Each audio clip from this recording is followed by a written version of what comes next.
tinatamo na makapunta tayo sa ating Diyos Ama. Ito po yung pagsasakripisyo sa kanyang sarili, di ba? Na tubusin niya yung mga kasalanan natin para magkaroon po tayo na pagkakataon na maipakita natin yung mga mabuting gawa na ipinakita naman niya sa kauna-unahang panahon, di ba?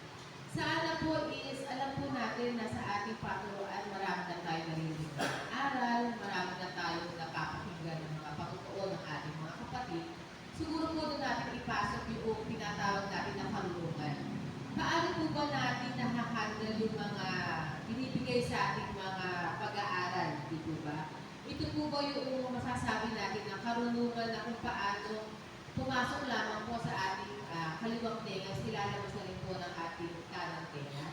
Ito po ba yung karunungan at pag-aantas ng ating pag-aaral na kung paano kapag nakarating po tayo ng pag-aaral is nandun po yung pag-aasam po natin na tunay natin maunawaan yung diwa ng pag-aaral na ipinagkaloob at mag-aasam po tayo na mabigyan na ang gawa, maisagawa po na atin na ang tunay na may pag-ibig. Kasi po yun po yung talaga kinauukulan ng ating pag-aaral, yun po yung kinauuwian ng banal na kasulatan na ang lahat po sana ng kautusan ng ating Panginoong Diyos ay maisagawa po natin ng may pag-ibig. Maisakatuparan po natin, hindi lamang po yung sinasalita natin, kundi po sana is yung nabibigyan po natin ng buhay. Basahin po, kailangan nyo pong basahin ko sa inyo yung referensya po natin na matatagpuan sa Kawikaan 4 hanggang 7. 4, at tinuruan niya ako at nagsabi sa akin, pigilan ng iyong puso ang aking mga salita. Ingatan mo ang aking mga utos at mabubuhay ka. Magtamo ka ng karunungan, magtamo ka ng kaunawaan. Huwag mong kalimutan, ni hinuwalay man sa mga salita ng aking bibig. Huwag mo siyang pabayaan at iingatan ka niya. Ibigin mo siya at iingatan ka niya. Karunungan ang pinakapangulong bagay, kaya kunin mo ang karunungan. Oo, sa lahat mong kukunin ay kunin mo ang unawa. So, ang ganda po ng mga pag-aaral na nabanggit, di po ba? Kalaki po ng ating tema sa kaorasan ito.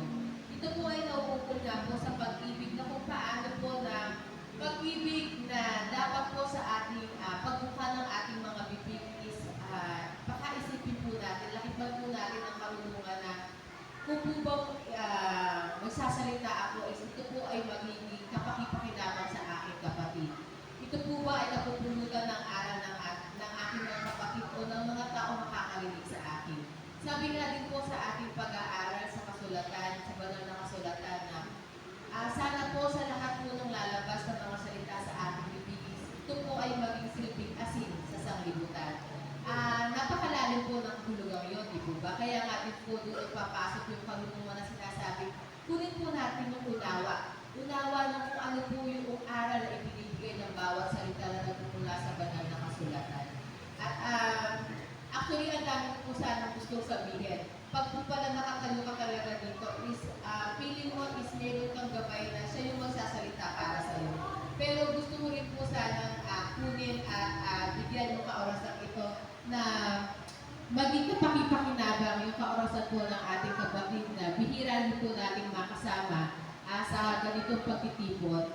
Kaya po is ililimit ko na lang po yung oras ko para maibigay ko po sa kanya yung iba dahil alam ko naman po is siya rin po is puno ng pag-aaral at gusto po niya talaga nagsasalita ng mahaba. Dahil po kapag po nabigyan siya ng pagkakataon, alam po natin na napakahirap po putulin actually magsalita sa harapan nyo. Pero binibigay ko na lang po yung party ko para sa ating kapatid.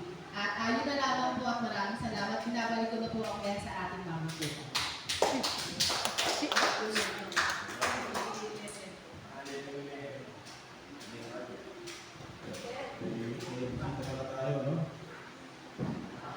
Nakapo yung live natin. Sorry. Walang signal. Micro-revive tayo. Ayan. Ating bisita. Kapatid.